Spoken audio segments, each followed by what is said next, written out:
Alright, ladies and gentlemen, welcome back. We are live with game number 4 of the quarterfinal playoffs between the University of California, Berkeley Golden Bears, woo, and the UC Davis Aggies. So, over here, guys, at the bottom left side, representing University of Davis, we have the Teal Terran TBZ. It's kind of a dope little name. His opponent over here at the top right side of the map, representing University of Cal Berkeley, we have the Purple Protoss Niso. Now, for those that missed the prior 3 games, at the moment, California Berkeley is up 2-1 at the moment, taking the first 2 1v1 matches, but UC Davis playing a good aggressive build versus their Protoss opponents, able to take that 2v2 matchup, bringing them 1 game closer back to tying up the whole series overall.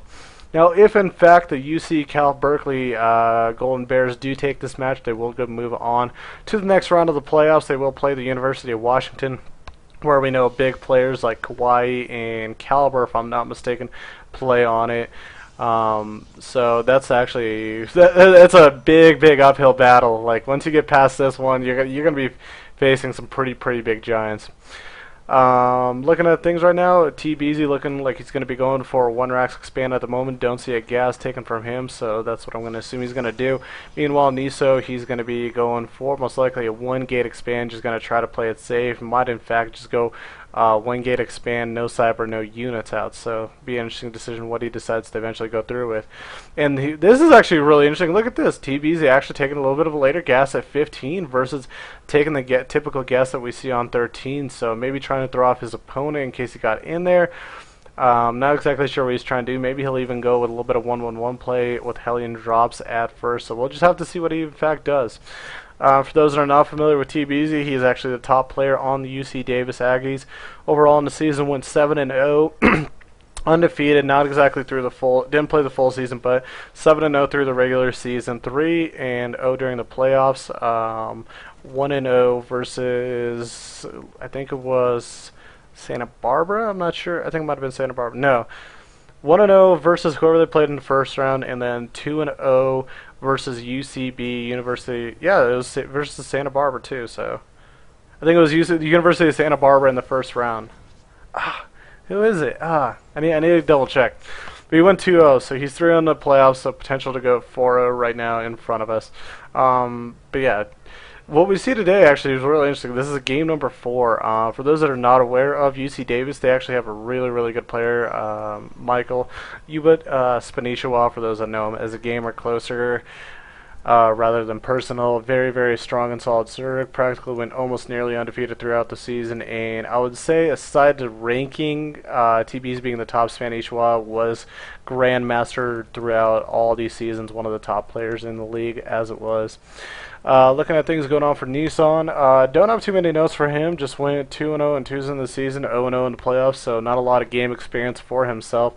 Definitely something you don't see every day, especially just kind of pulling a player off the road and be just like, hey, go in there. You've only played 2 games, and those two games were only 2s also. Those weren't 1v1s as well, so not a lot of experience on Niso's side in the CSL.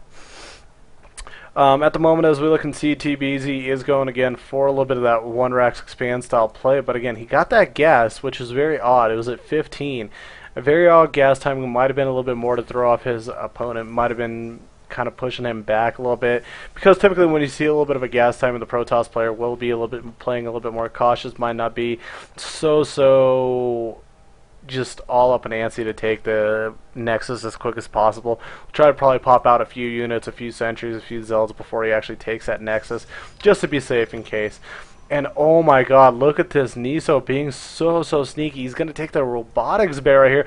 So this is looking like he's going to go for some kind of 1-base Colossus play. This is absolutely insane. And oh my god, could it actually be... Oh, he's going to go with the War Prism. I'm not sure what he's going to do with that. I'm like... He might actually do Colossus drops. This is really neat. If you guys have not seen Colossus drops, player from Team Liquid Hero definitely made it very popular, especially with the speed upgrade. Very annoying, very pesky, very tough to deal with. Just Colossus drops, and you guys see it's kind of like that medevac tank micro. Same thing with the War Prism Colossus, just able to lift up, drop down, lift up, drop down. has the opportunity to pick off a lot of units, but at the moment it looks like it's just rallied down here at the moment. Not going to wait for a Colossus or anything. And Niso's going to take the Nexus eventually. Wow, I'm very surprised. He's actually got no units really back at home. He's only got one gate and just playing so risky. Look at that. At the 7-minute mark, 1 sentry down on the field. No Colossus or other units out, so very, very risky play by him. TBZ definitely, if he wanted to go for an attack, he probably actually could just kill his opponent right up front, just right now. So, wow. I'm looking at TBZ's side of things, dropping down the starport on the reactor, so he's going to get that medevac playing. Most likely just going to hit that 1-Rax expand timing where he's going to go with a good chunk of Marine Marauders and just try to put a little bit of pressure on his opponent. Again, with this map, not exactly the smallest ramp in the world, so a little bit of an easier engagement for the Terran player if he does walk up. But regardless, neither very smart idea. Now, Niso is moving across the map right now, and there we go. Never mind, he's actually going to go for the Colossus drop play. I was correct, in fact. Very cute to see us. We'll come back to that when it gets a little bit closer to the base. But now, at the same time, Niso does have to be ready a little bit more defensively on the bottom side because his whole entire natural is just absolutely naked with no Colossus, with no other units down on the field. As we look at the unit count at the moment, we do see it's 34, 35 probes to 35 SCVs, so the economy is fairly even up ahead for TBZ. But here we go. Here comes the Colossus Warp Prism drop. Absolutely epic. Look at how many splash shots he's hitting, trying to get a little bit more of the damaged SCVs back there, and that was really cute. Did a little bit of damage already there. Gonna pull back, and now probably gonna come around the other way off the bottom side, do some harass towards the bottom side of the map. And that actually does give a pretty big indication that TBZ, he's gonna first of all go for a little bit of a counter attack, gonna go for a counter drop because he knows his opponent is not gonna be able to defend it if a double medevac drop does show up at his base with the units that he probably has at home. Good movement right now at the moment by TBZ. He's got pulling the SCVs back, making sure he's not losing any more than he has to. And I mean, only a total of 3 have been killed throughout the game, so not too bad of a deal for him. Now, as we see right now, the factory is floating inside the base, sees that there's 1 Colossus, sees that there's only a few Stalkers, a Sentry, and an Immortal out on the map. Again, the War Prism that holds the Colossus should be somewhere at the back of the base eventually as well. Very cute. We do see 1 sentry back here. Not exactly sure what it can do except maybe trap some of the units at the moment. Throw down some force fields as it gets dropped. But here we go. Here comes the drop play at the moment. That sentry's going to lose everything without actually doing any type of force field, guardian shield, or anything. And here comes the big micro from TBZ running inside the base, going for the pylon, and just going to pull back out at the moment. Let's see the unit count at the moment. Looks like 10 workers have been killed to the 6 by Niso. The War Prism still moving around. Looks like that Colossus was finally able to get some more units down. But overall, solid drop. And again, just drops the units back out over here and just going to keep them back for the moment. And oh my god, this could be really bad. Oh, only 1 Marine, so won't lose actually anything at all. If there's more Marines, there's actually a chance to stay them and a quick pick off with the War Prism, but not at this point. Look at that speed and the shields of the War Prism. Just way too much to handle. Nice, so at the moment, just still kind of getting his Colossus numbers up slowly, 1 at a time. He's got the double forge, so he's going to be able to do the double upgrade very soon. Very cute by Niso, actually using the War Prism to have some Stalkers in there, try to maybe pick up some of the medevacs when he lifts them up, so very cute play by him. TBZ, meanwhile, working his way, getting his 3rd command center at the moment, continuing his way up with upgrades. He's got the double eBay himself. Still hasn't started the 1 armor, but no big deal, not to worry about. This definitely has potential to move into a little bit of a later game. Both players right now just kind of sitting very patiently, macroing. Looking at Niso, he's moving out. He does have a couple Colossus with range, a couple Immortals, 1 Sentry, and a few Stalkers. And oh my god, look at that. Looks like he just left the base, and perfect timing by TBZ, just going back there and going to attack. And oh no, Niso's actually going to go back and try to defend this. This is a poor decision by him. He needs to go across the map, and he needs to go attack for the counter because it's going to be very hard to actually defend all this.